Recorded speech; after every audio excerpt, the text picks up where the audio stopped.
Muy buenas a todo el mundo y bienvenidos a un experimento más de estos que hago de vez en cuando, muy de tarde en tarde, aprovechando YouTube para servirme de ayuda y de ancla cuando tengo que realizar algún tipo de explicación o interpretación. Así siento que lo hago para alguien, no lo hago solo para mí mismo y me resulta un poco más fácil. Este experimento de hoy va a ser algo en lo que he estado investigando recientemente y que no conocía. Después de tantos años en el mundillo de los juegos de rol, nunca había experimentado los juegos de rol en solitario. Lo he descubierto hace muy poquito y me apetecía probar a ver qué tal se desarrollaba el tema. Conocía, lo más parecido que conocía en estos casos eran los librojuegos, los cuales conocía pues desde mucho antes de jugar al rol, desde que tenía 5 o 6 años y empezaba a interesarme por los libros como lector precoz que era. Y bueno, pues al fin y al cabo parece ser que los juegos de rol en solitario es algo parecido a estos librojuegos, solo que mucho más evolucionado, mucho más avanzado. Pero como supongo que alguna de las personas que verán esto no conoce este mundillo, pues creo que es necesario en principio explicar un poco qué son los juegos de rol. Los juegos de rol son juegos cooperativos en los cuales pues un grupo de personas, varios jugadores, cada jugador interpreta un personaje. De ahí de interpretar viene lo de rol. Dentro de esos personajes se moverán dentro de una historia que a través de la narración, eh, co- narración compartida entre diferentes jugadores, irán realizando pues una serie de tareas o algo que otro de los jugadores, el cual llamaremos director de juego, narrador, dungeon master, se le conoce por muchos nombres. Ese jugador especial es el que se va a ocupar de crear un poco el mundo y dar el trasfondo para que el resto de personajes puedan moverse. Él se encargará pues de describir las situaciones, las localizaciones y también de pues, interpretar a lo que conocemos como personajes no jugadores, que pueden ser los malos, gente que se encuentran, taberneros, etcétera. La diferencia en este caso, para un juego de rol para una sola persona, es que un solo jugador, en este caso yo, interpretaría el papel tanto de un personaje, o más, si ya eres muy avanzado, yo creo que con uno voy a tener bastante, como de narrador o director de juego. Entonces, la idea es que yo mismo iré creando una narración con un personaje utilizando un sistema de emulación de director de juego que se llama Mythic y se basa principalmente en ciertas tablas y tiradas de dados para generar situaciones aleatorias, responder preguntas que un jugador normal le preguntaría a su director de juego y también pues hacer avanzar la historia de una cierta forma sin que yo como director de juego o como jugador conozca todo lo que va a suceder. Este sistema de tablas, este sistema de emulación, me va a ofrecer la posibilidad de ir creando una historia que yo no conozco y sobre la cual pues iré yo haciendo una pequeña narración y también pues interpretando un poquito los papeles. Aparte de Mythic, en este caso, que es un sistema genérico, he decidido, porque soy así un poco masoquista, meterme con uno de mis juegos favoritos, de los que quizá más experiencia tengo, que es Mago la Ascensión. Mago la Ascensión, como podéis ver en pantalla, pertenece al mundo de Tinieblas, una serie de juegos eh, de carácter más adulto que los juegos típicos o tradicionales de rol, que suelen tener más que ver con la fantasía tradicional, tipo Señor de los Anillos y similares. Y en este caso se trata de un juego en el que interpretas dentro de un reflejo un poco oscuro de nuestro mundo real un personaje que bien, en este mundo de tinieblas había diferentes juegos. Uno de los juegos, quizá el más conocido, es Vampiro la Mascarada, en el que interpretas a un vampiro dentro de una sociedad secreta que se mueve dentro del mundo real y oculto a los ojos de los humanos, o los hombres lobo, que viven como defensores de la madre naturaleza y son criaturas un poco viven a caballo entre lo material y lo espiritual, teniendo todo un mundo espiritual detrás, muy bonito, muy trabajado. La verdad es que yo soy muy, muy fan de Mundo de Tinieblas y espero que me sirva para algo. Y decía que soy un poco masoquista en este caso porque el juego que he elegido, mi juego favorito dentro del Mundo de Tinieblas, es Mago la Ascensión. En él interpretas a un mago y quizá no es un mago en el sentido tradicional en el que todas las personas que han leído fantasía piensan en un mago, pues Merlín, Gandalf, gente así. En este caso son magos actuales. Mago la Ascensión es un juego que se puede clasificar como fantasía urbana y viven en la época actual y se dividen en dos facciones principales. Luego hay más, pero principalmente hay dos facciones. Una serían los magos de las tradiciones y los otros son los magos de la Unión Tecnocrática. Los magos de las tradiciones también a su vez se dividen en diferentes tradiciones, 9 tradiciones, que reflejan los diferentes aspectos que conocemos a día de hoy más o menos como tipos de magia tradicional.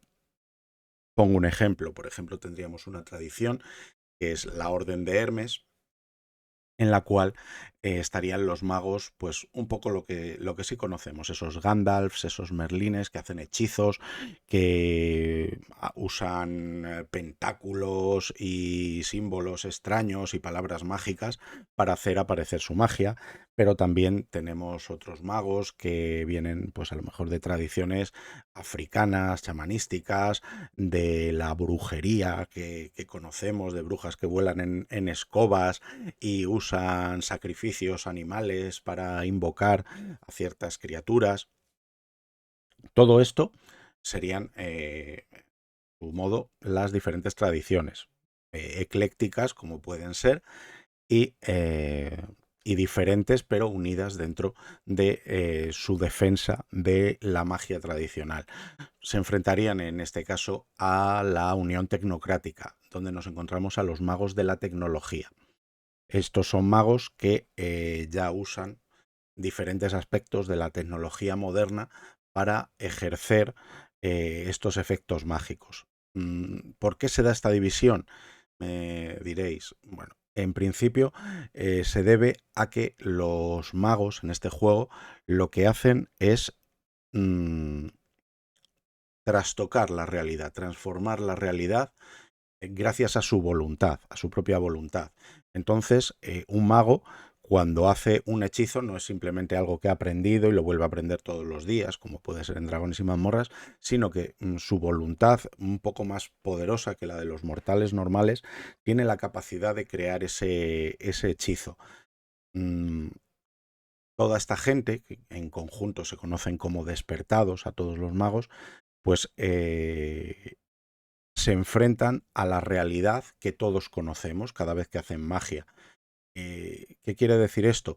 Que aunque ellos tienen la voluntad para poder hacer un hechizo y en un momento dado doblegar la realidad a su voluntad, la voluntad de toda la gente que está dormida del resto del mundo es más fuerte que la de una persona despertada. La de muchos despertados, dormidos, durmientes, es más poderosa que la de un solo despertado.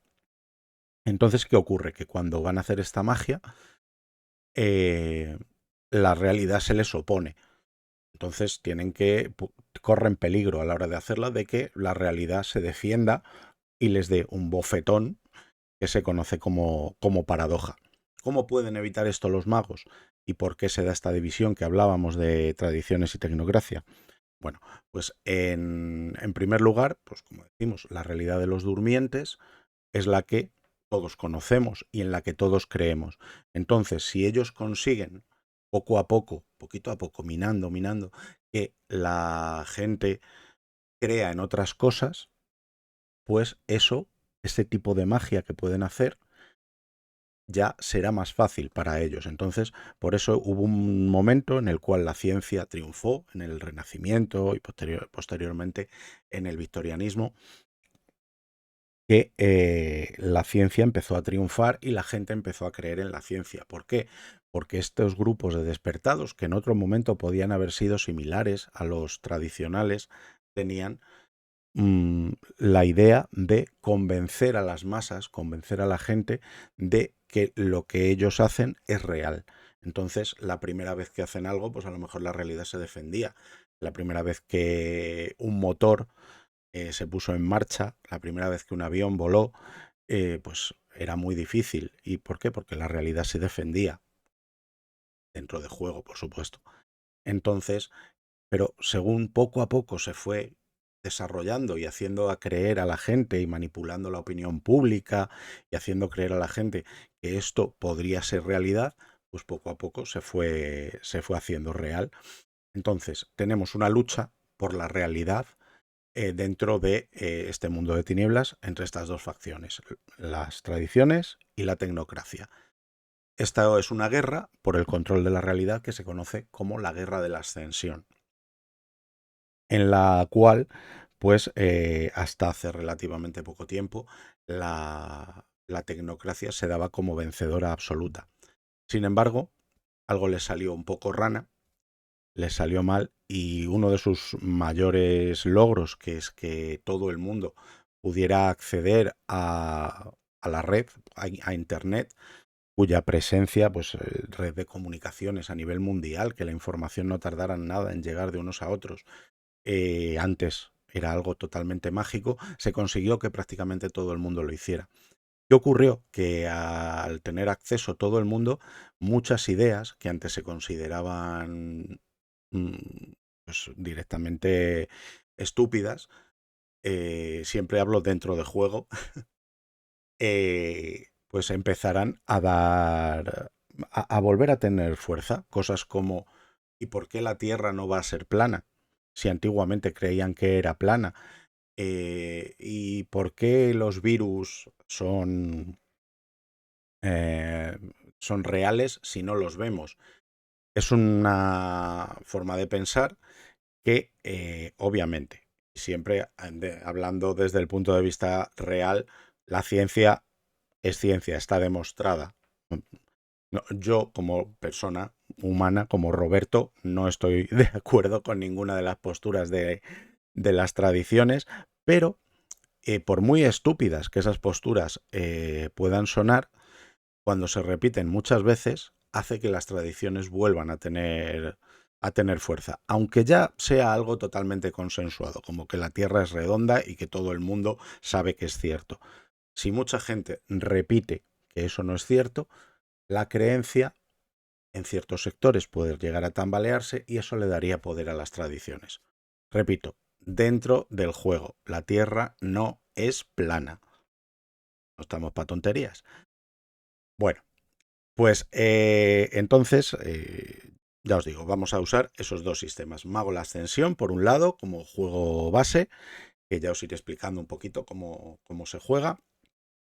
Y por el otro lado, el sistema Mythic de tablas y oráculos, que se llaman, para ir generando una historia que ni siquiera yo mismo conozca y de esta forma pueda irla narrando. Para ello, bueno, aparte de usar el motor de Foundry, que ya que lo tengo lo uso y está tan bonito, he creado un personaje. En este caso ya lo he estado creando con antelación. En este caso os presento al padre Neil O'Reilly. El padre Neil O'Reilly, bueno, vamos a ver si podemos ver la foto un poquito más grande para que nos... gustaría verlo aquí, ¿no? Y sí, bueno. Esto se supone que es el token que vamos a utilizar. Este sería el padre Neil O'Reilly, que es un mago, por llamarlo de alguna manera, de las tradiciones y en concreto de una tradición que se conoce como el coro celestial. El coro celestial es la tradición de los magos que creen que la magia proviene de Dios. Cada mago cree que la magia se hace de una manera y de esta forma, pues ellos, su propia creencia también modela la forma en la que hacen la magia. Entonces, el padre O'Reilly pertenece a esta tradición, es un antiguo exorcista. Os explico por qué lo de antiguo. Y tiene pues varias características que es lo que definen al personaje dentro del mundo de tinieblas. Su naturaleza y su conducta, en este caso, son benefactor y activista. Él es una persona que piensa en el bienestar general, en cuidar de su comunidad, de su iglesia. Esa es su naturaleza. Todo lo hace por el bien de los demás y su conducta de activista le hace implicarse directamente. Es un párroco que está directamente implicado en las actividades de su comunidad, que sale a la calle, habla con los pobres, les ayuda, realiza programas para ayudar a los drogodependientes, a los ludópatas. Está siempre intentando ayudar a las personas. Físicamente, describiríamos al padre O'Reilly como un hombre a punto de entrar en los 50. Podéis ver aquí que tengo ya escrito, aunque avejentado por el pelo y la barba cana, que normalmente suele llevar bastante bien recortada y cuida su aspecto. También por las arrugas marcadas de quien ha pasado mucho tiempo recibiendo el aire del mar. Obviamente su nombre nos indica que, aunque actualmente resida en Londres, sea uno de los párrocos, el prior de la iglesia de St. Patrick en Londres, una de las iglesias católicas que hay, viene de Irlanda y parece ser que pues, de alguna localidad cercana a la costa. Tiene la complexión de alguien a quien su juventud no le importó realizar trabajo físicos. Un hombre de espalda y brazos anchos que evidentemente ha sido fuerte. Pero también es evidente que sus mejores días ya han pasado. No es una bestia de cuestión atlética, pero él ha sido fuerte y no y se le refleja en su forma de andar, de moverse y en sus espaldas anchas, como digo. Normalmente viste con las ropas que se conocen como clergyman, o sea, camisa negra, pantalones y pues a cuellos, a veces americana negra, no con sotana, sino pues, las ropas de un sacerdote moderno.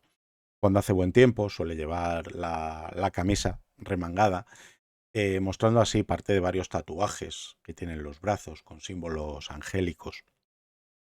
Y en las raras ocasiones que se le puede encontrar sin el alzacuellos, otro tatuaje bastante más mundano que los que tienen los brazos, que parecen realmente de una naturaleza muy arcana.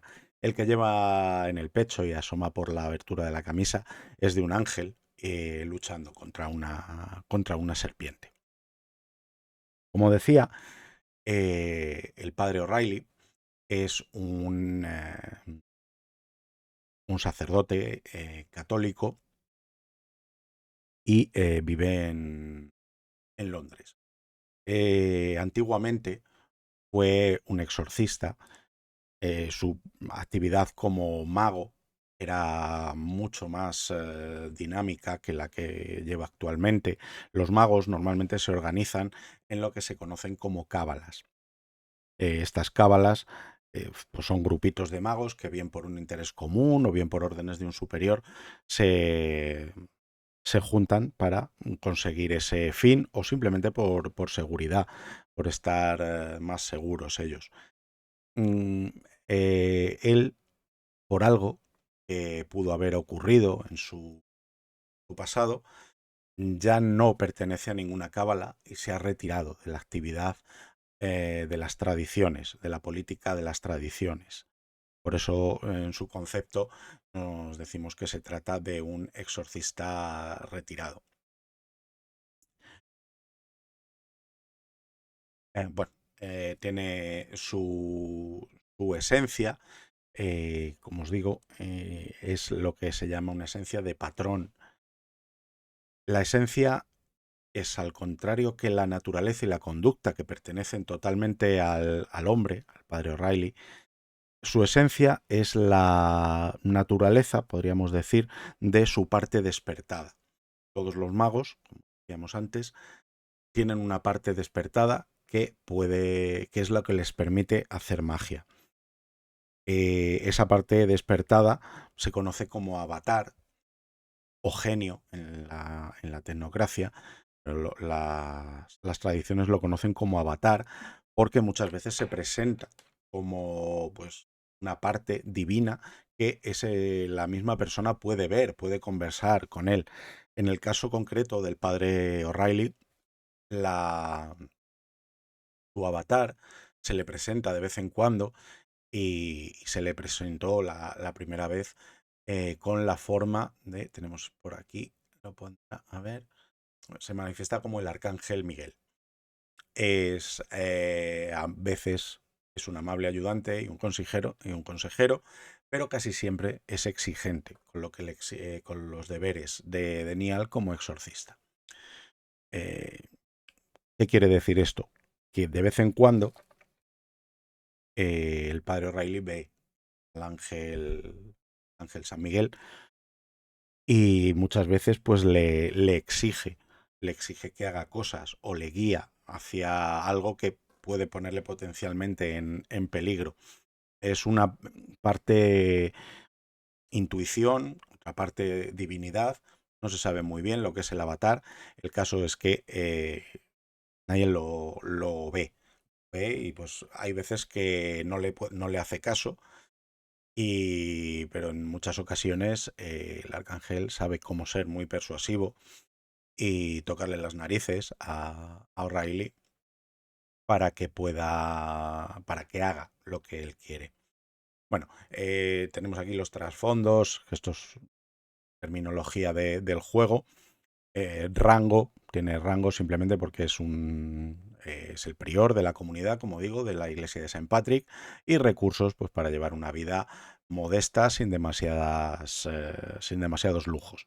Padre O'Reilly vive al lado de la iglesia, en unas habitaciones pequeñas que tiene para él y tiene pues el dinero y las posesiones de un trabajador humilde. Ya digo que da mucho a la comunidad.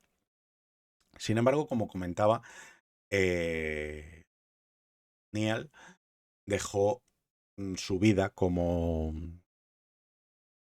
exorcista de las tradiciones. Él es un gran conocedor de, de todo lo que tiene que ver con demonios, con espíritus malignos. Se refleja tanto en sus habilidades, que las tenemos por aquí, un hombre culto, tiene en academicismo lo llaman en español, tiene que ver con cosas de letras. Es un hombre culto, sabe de historia, sabe de literatura, de cosmología, tiene conocimiento del reino, los reinos espirituales, conocimientos esotéricos, de ocultismo. Como digo, es alguien que se ha preparado durante muchos años. En su cuerpo tiene las marcas de quien ha trabajado mm, luchando contra los demonios y conoce bien a su enemigo, lo cual no hace más fácil que su tarea en este caso, pero sí es necesario que lo conozca.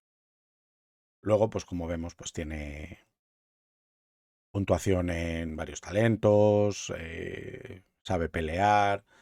Como digo, es un hombre que viene de trasfondo de puerto, probablemente se haya metido en más de una pelea y pues bueno, tiene una importante presencia en su liderazgo, tiene una intimidación, es un buen investigador. lo que, ya os digo, pues un exorcista, un cura, que ha dejado un poco la vida mágica para dedicarse a la vida monacal, por decir de alguna forma, no sé cómo decirlo. Con respecto a la magia, también a cómo hace la magia, él tiene lo que se conocen como esferas. Las esferas son la división que las tradiciones hizo en su momento de la magia, de los diferentes aspectos de la realidad, y combinando unos con otros se pueden realizar cambios en la realidad.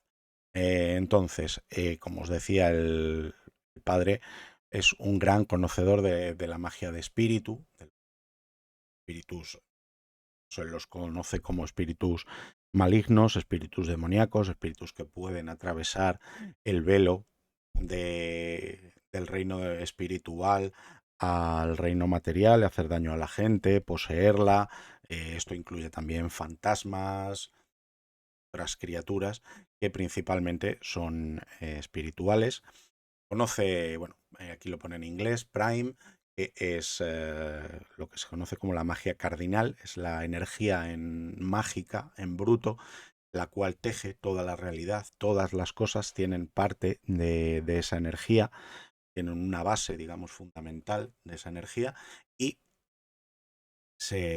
a partir de ella, sabiendo manejarla, pues se puede cambiar, se puede dar forma a cosas que no están ahí, simplemente extrayendo las, las hebras de energía cardinal de la realidad, y tiene un cierto conocimiento de la magia de la vida, de sanación, magia de transformación, modificación, mejora, protección en ciertos puntos. Puede servirle para todo eso. ¿Cómo hace? Esto debería ponerlo aquí, pero por lo que sea, esto se ha roto. Al cerrarlo lo pone. Bien, bien. ¿Cómo hace la magia el padre O'Reilly? Bien. Tiene lo que conocemos como foco, es la forma de hacer la magia, se divide en tres partes: paradigma, práctica e instrumentos. El paradigma en este caso es una frase que nos indica un poco en lo que cree el padre O'Reilly, que es que existe un orden divino y un caos terrenal. Entonces, el caos terrenal hay que ordenarlo para que se asemeje a ese orden divino. Él cree que a través de la voluntad, a través del trabajo duro y de su magia, puede hacer que el caos terrenal se vaya asemejando cada vez más al orden divino. Para eso, su práctica habitual es la fe. Su magia viene de la fe, de lo que él cree. En otros magos, pues la práctica puede ser la brujería, como he dicho, la hechicería, incluso el hackeo de la realidad. Magos, imaginaos, tipo Matrix, que vean la realidad como un código y puedan hacerlo, y puedan modificarlo, puedan usarlo a su antojo. Eso también existe dentro de este mundo de tinieblas. Pero en el caso de Neil O'Reilly, la práctica es la de la fe. La magia viene de lo que él cree, de su formación como sacerdote católico. Por eso sus instrumentos, los instrumentos que usa para hacer la magia, aparte de su voluntad, los magos, cuando aprenden a hacer magia, aprenden a hacerla de una determinada manera, que está constituida pues por quien le ha enseñado y por lo que él digo, por lo que él cree. Entonces, en términos de juegos, se supone que todos los magos empiezan con 7 instrumentos de los cuales se pueden ir liberando poco a poco cuando se van haciendo más poderosos. Los instrumentos habituales del padre O'Reilly son todos relacionados con la religión. Tiene una copia muy vieja, muy utilizada, muy ajada del ritual romano, que es el libro que se usa realmente en la realidad para los exorcismos, donde viene explicado todo el procedimiento, y que el padre O'Reilly usa para los hechizos rituales que tiene que realizar, que requieren pues un tiempo, hacer varias cosas. Entonces él sigue el ritual romano para hacer esa magia. Sin embargo, cuando se ve metido en combate, pues enarbola un rosario de plata, bendecido por el Papa, por Juan Pablo II en este caso, que sirve para canalizar su magia ofensiva, para hacer daño a esos espíritus malignos a los que él se enfrenta. También a través de su presencia como sacerdote puede bendecir tanto pues, criaturas como eh, cosas, lugares. En este caso, su conocimiento, al ser de vida, de sus esferas, pues sería bendecir personas, bendecir a alguien pues para que sea un poco más fuerte en cierto momento, o más resistente, o para hacerle una pequeña modificación, que vea mejor, algo así. Otra parte muy importante de la vida monástica es la meditación trascendental. eh, Al padre O'Reilly le sirve para conectarse con ese mundo espiritual, le sirve para acceder a, y ver los otros mundos. Él puede ver los otros mundos pues, a través de la práctica de la meditación. Una práctica que quizá es un poco menos típica, pero sí viene de la religión, pero en este caso más del judaísmo y de la cábala, pero que él la utiliza porque también se ha utilizado para estudiar la Biblia, para realizar ciertas investigaciones o descubrir cosas nuevas, pues un poco como vamos a hacer nosotros con las tablas del juego. Pues usa la gematría o numerología, como la conocemos, que es pues el uso del significado secreto de los números y las palabras. Obviamente, junto con la bendición, vemos, siempre que quiere protegerse a él o proteger a otros, su instrumento más valioso es la oración, orar a Dios, a los santos, a los ángeles, para que intercedan por él. Y por supuesto, cuando se trata con espíritus, con demonios y criaturas del más allá, es muy importante el conocer el nombre verdadero. Tradicionalmente se ha dicho que los nombres dan poder, y es en este caso los nombres verdaderos lo que le ayuda, el uso de los nombres verdaderos en una oración. Todo esto también se puede mezclar, igual que las esferas, los instrumentos también se mezclan, para pues, cuando él quiere llamar o quiere expulsar a una criatura o quiere someterla de alguna manera, puede hacerlo usando el nombre de esa criatura, intentando buscarlo e invocarlo. Y esto a grandes rasgos sería nuestro personaje. No he querido indagar o crear yo en sí mismo más sobre su pasado.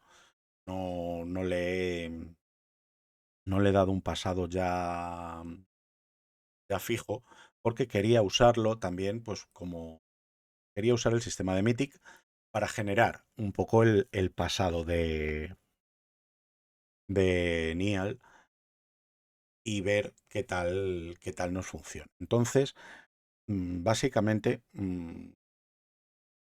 voy a sacar por aquí para que lo veáis cómo sería en texto. Tenemos litas, son las aquí. ¿Veis? Mythic se divide en tablas, en una tabla de destino, en la cual se le hace preguntas. Este sería nuestro oráculo, para hacerle preguntas. Bien, si cuando preguntamos algo, si nosotros como director de juego, no como el personaje, pensamos que lo que preguntamos es seguro, más o menos seguro, 50-50, casi imposible, imposible, entonces eso nos va a dar un número, un porcentaje, desde el cual nosotros pues tiraremos nuestros daditos, y ahí pues se nos dará una respuesta de sí o no. Normalmente, dependiendo esto responde a preguntas de sí o no.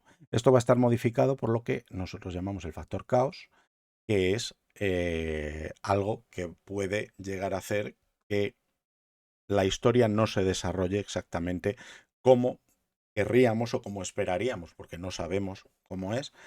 Y el factor caos se va a ir moviendo a lo largo de las escenas. Cuanto más alto sea, más alta va a ser la posibilidad de tener una respuesta afirmativa. Cuanto más bajo sea, más baja será esta posibilidad. Este factor lo que nos indica es un poco,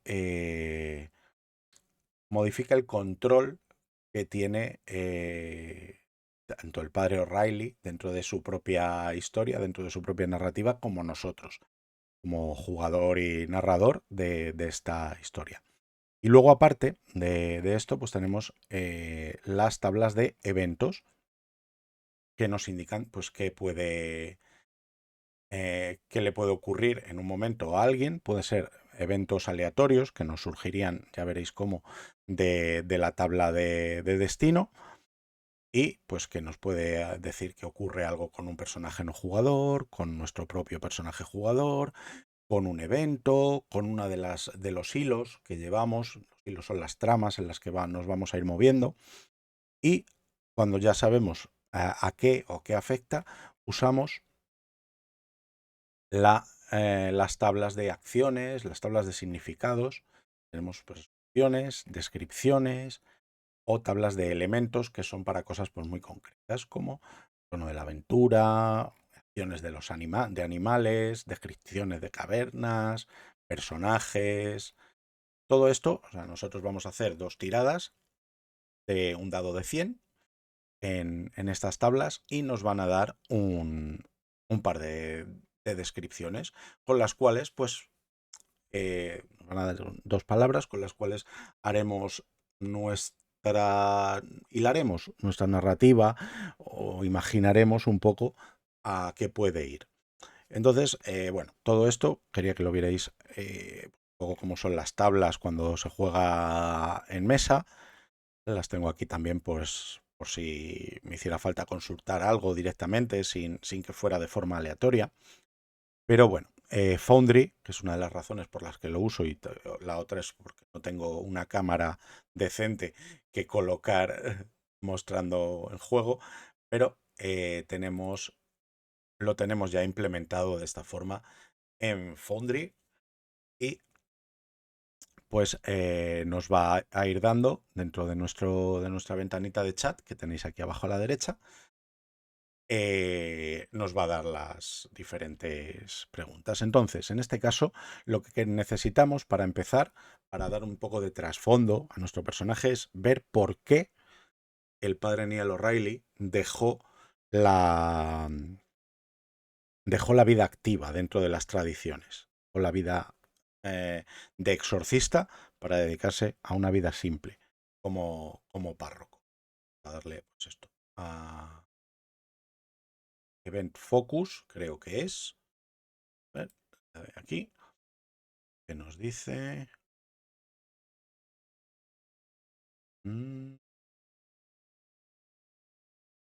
Y si le digo Event Focus, me dice. A ver qué nos cuenta, a ver si nos vale esto para algo y si no, probamos en otra tabla. Que yo soy tan nuevo, ya os he dicho que esto para mí es totalmente nuevo. Así que, y este es mi testeo. Veamos. Vale, tira los dados. Muy bien. Y nos indica, bueno, en este caso es el foco, es la acción de un personaje no jugador. Una acción que alguien de nuestro pasado realizó. Bien, pues tenemos en este caso que buscar a ese personaje. Vamos a ver qué es lo que... Primero, vamos a ver quién era este personaje. Vamos a hacer una tirada de, por ejemplo, en identidad. Identidad creo que nos puede venir bien para ver quién era este personaje de nuestro pasado, qué es lo que le pasó. Con un 79, bien, nos indica que era alguien religioso, un investigador religioso. Vamos, Parece que me hubiera estado escuchando el programa, pero ya veis que salen dados y todo, y es totalmente aleatorio. Bueno, pues el personaje es un investigador religioso, un compañero de, de Neal, probablemente su ayudante como exorcista o incluso su maestro. Podemos darle alguna otra ver, descripción. Bueno, de momento no necesitamos personalidad.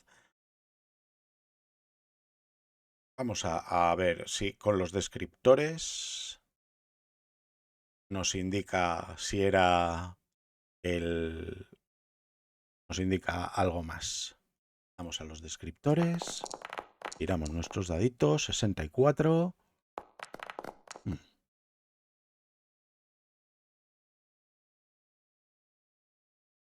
Mm.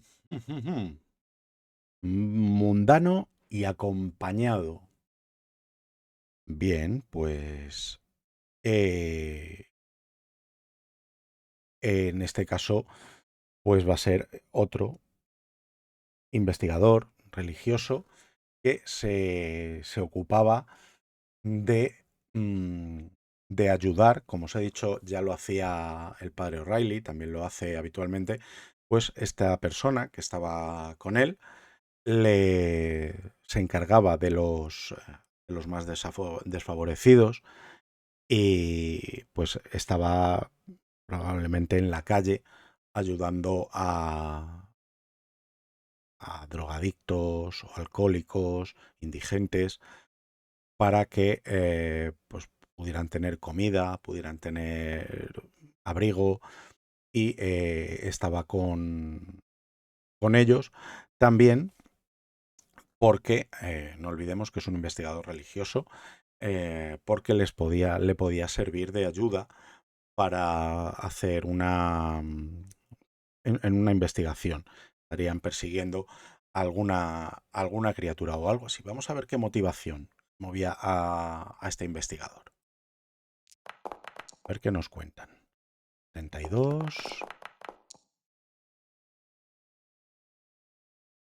Bueno, se revela la pasión.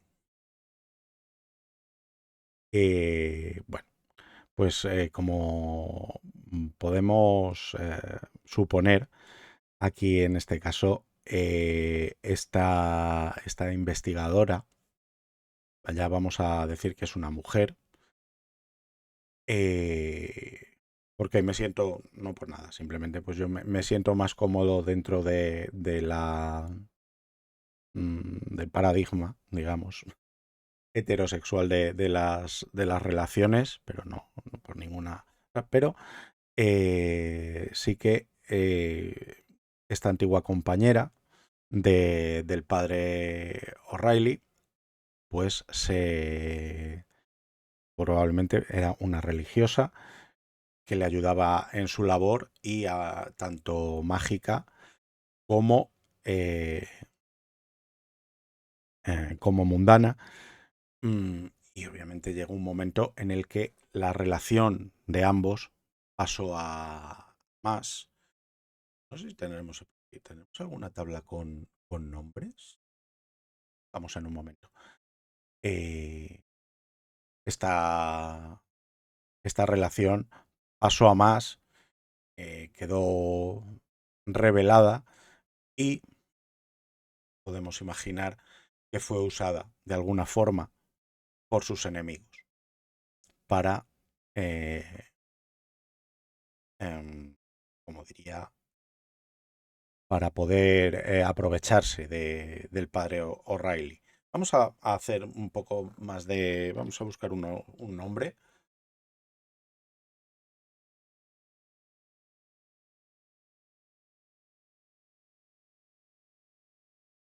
Nombres. Tenemos un nombre femenino, una religiosa, probablemente una monja o una novicia. Y vamos a ver, nos interesaría que fuera un nombre acercarlo a lo que es la zona. Vamos a suponer que el padre O'Reilly estaba en Irlanda, tierra natal en el momento, entonces vamos a restringirnos un poco a lo y escoceses. A ver, por aquí tendremos English, supongo, sí. Irish también. Welsh, Essex. Y obviamente tienen una gran comunidad pues, de ganaos. También es hindi, viene como tú, Swedish, Spanish. Ah, bueno, venga, con uno de estos nos sirve, generamos un nombre y nos sale que el nombre es Obriana Tristen, la cual ya la vamos a dejar en nuestras listas de personajes. Tenemos nuestro primer personaje, veamos el nombre. En esta lista, pues cuando la historia vaya avanzando, iremos añadiendo más personajes que puedan ser de importancia. En este caso, Obriana Tristen. Update. Vamos y vamos a generar añadiendo el trasfondo del personaje. Estando, pongamos en bueno, a más o menos era de Irlanda.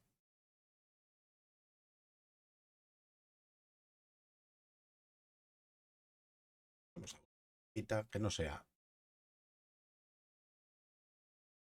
típicos de Irlanda. Algo que esté cerca de Dublín para que tuviera.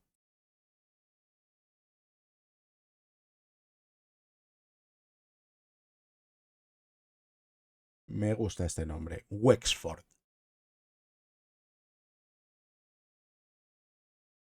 Pues trabajaba en Wexford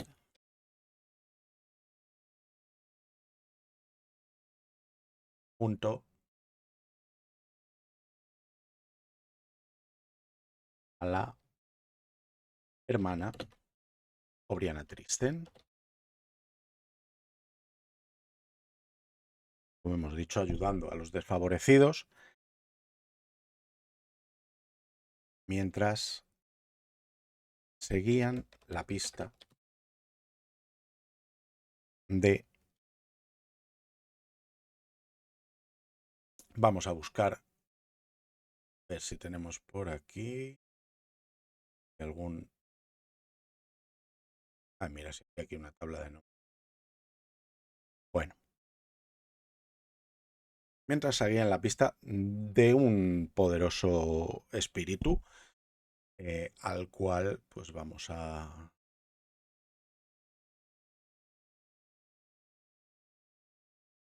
un nombre, nombres y vamos a buscar que sea más angélico, mitológico.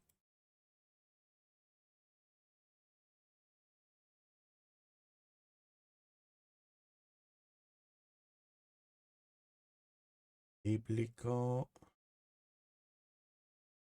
Vamos a buscar fantasía, truo,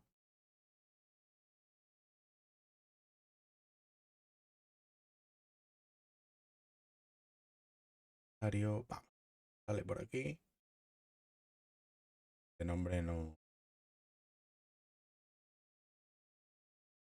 Pero este sí me gusta. Sar.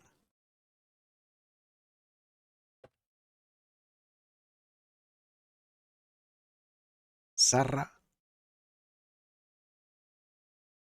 es un demonio al que el padre Ashley, O'Reilly y la hermana Tristen seguían la pista.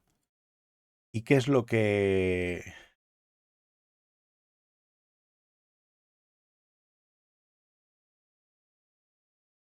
añadir también a Sarra a la lista de personajes?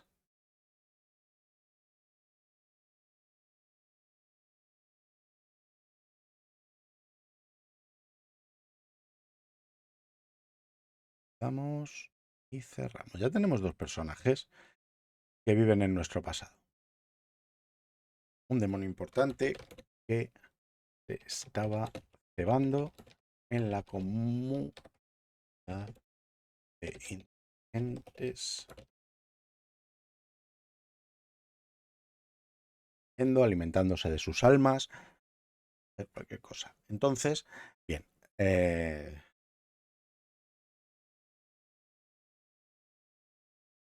Sarra,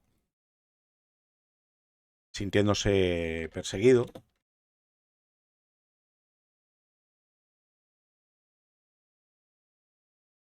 averiguó,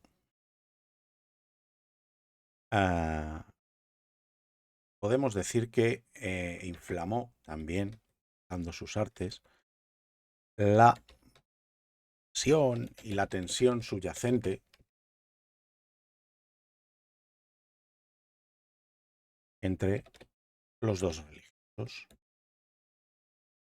lo cual suponemos que llevó a algún tipo de ruptura que hizo que o bien se separaran o quizá alguno murió. No sé. Vamos a ver qué es lo que veamos qué es lo que hizo Sarra.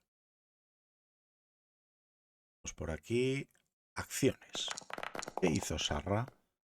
28. Uy, empezamos mal. Defendió su proyecto. Algo estaba haciendo. Bien, obviamente defender su proyecto. Su proyecto incluía lo que estamos diciendo, generar una comunidad dentro de la ciudad de Westford para de la cual alimentarse. Entonces debió defender esa comunidad, pero necesitamos algo un poco más activo. Algo más activo.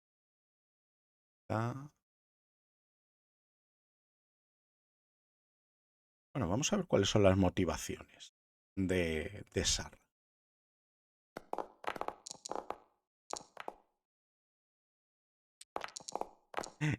Madre mía, que me están saliendo.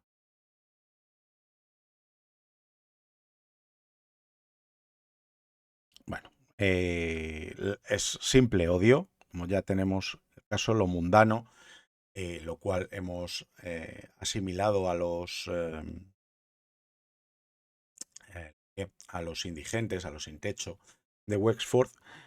Lo que mueve a Sarra a alimentarse de ellos no es ningún motivo superior más allá del odio, es enemigo de esa gente, enemigo de lo banal.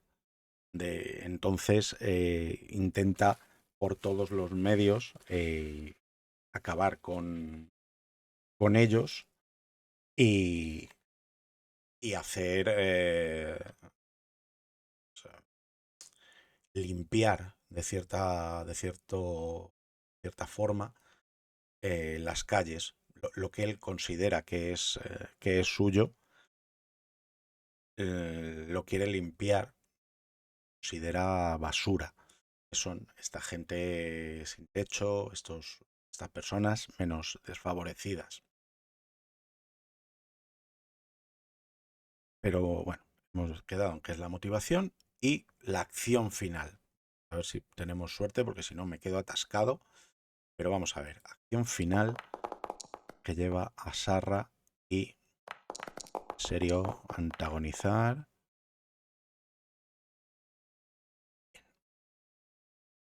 Mm, bien, frenético y antagonizar. En este caso ya tengo claro lo que puede haber ocurrido. Sarra en una empieza una escalada de asesinatos de estos indigentes, mientras que cada vez va a más. Y Obriana y Niall le están siguiendo la pista hasta llegar al punto en el que lo acorralan, lo descubren y dentro de un edificio, es un edificio abandonado en el cual los yonkis acuden a pincharse y en el cual Sarra ha desatado todo su odio y ha generado una masacre entre las personas que están allí. Cuando Obriana y Niall lo encuentran, Sarra, habitualmente más elegante o más discreto, por decirlo de alguna forma, ha entrado prácticamente en una orgía de sangre.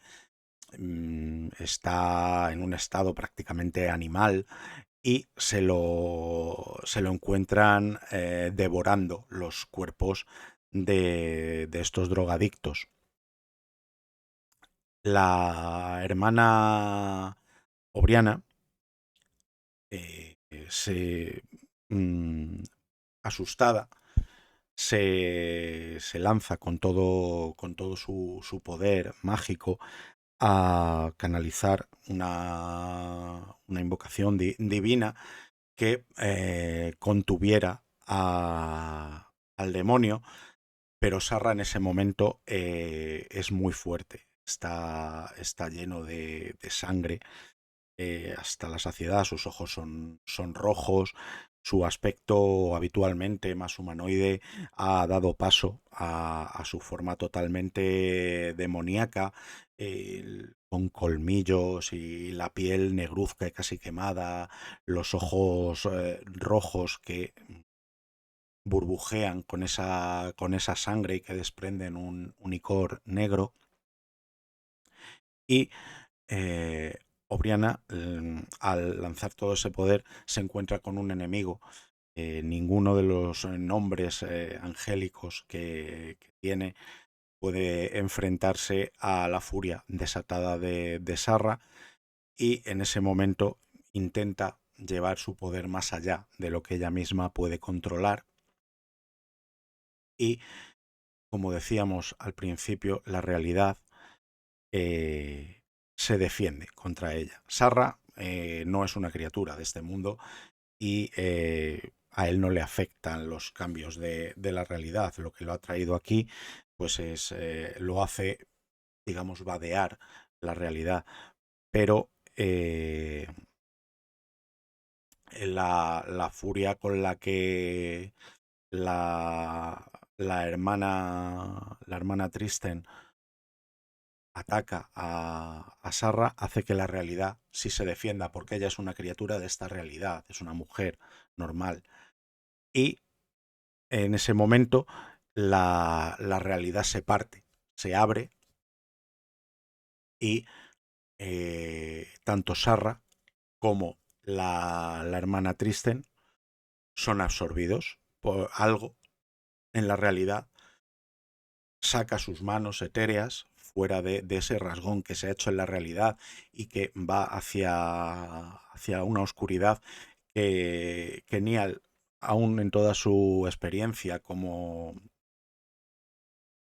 exorcista, como espiritista, no sabe lo que es. Unas manos translúcidas, creadas de la misma nada, eh, envuelven a las dos criaturas, tanto a Sarra como a la hermana Tristen, y se los llevan fuera de esta realidad, dejando tras de sí simplemente el olor a vacío, a ozono, y un montón de cadáveres para los cuales los poderes del padre O'Reilly ya no sirven de nada, su habilidad curativa ya no sirve de nada allí. Eso es, en este caso, lo que lleva al padre O'Reilly a dejar el trabajo con las tradiciones, su actividad mágica, la persona que ama por estar haciendo ese trabajo ha desaparecido, probablemente muerto, o está vagando por los planos y él no sabe qué hacer. Obviamente, un tiempo después de que ocurra esto, él investiga todo lo posible, libros, habla con otros magos, pero nadie le sabe dar la solución, por lo cual termina alejándose de la comunidad de las tradiciones porque de esta forma cree que puede evitar que otras personas, que otros magos, sigan la misma suerte que Oriana Tristen y, y no y así no hacer más daño. Y creo que con esto, bueno, tenemos el trasfondo de Niall bien registrado. Ya tenemos trasfondo de lo que ocurrió y lo que le lleva. Ha elegido una vida cómoda, da misa en su parroquia de St. Patrick, en Londres. Y bueno, tenemos un personaje, tenemos un protagonista, tenemos un trasfondo. Ya solo nos falta una historia. Pero bueno, el vídeo ya está quedando muy largo. Ya habéis tenido una pequeña prueba de cómo puede funcionar esto, eh, solo que para en vez del pasado, para el presente. En el próximo vídeo empezaremos las aventuras del padre Niall O'Reilly y veremos qué es lo que le hace salir de su vida pacífica y, y volver a la actividad como exorcista. Muchas gracias a todos y nos vemos en el próximo vídeo. Hasta luego.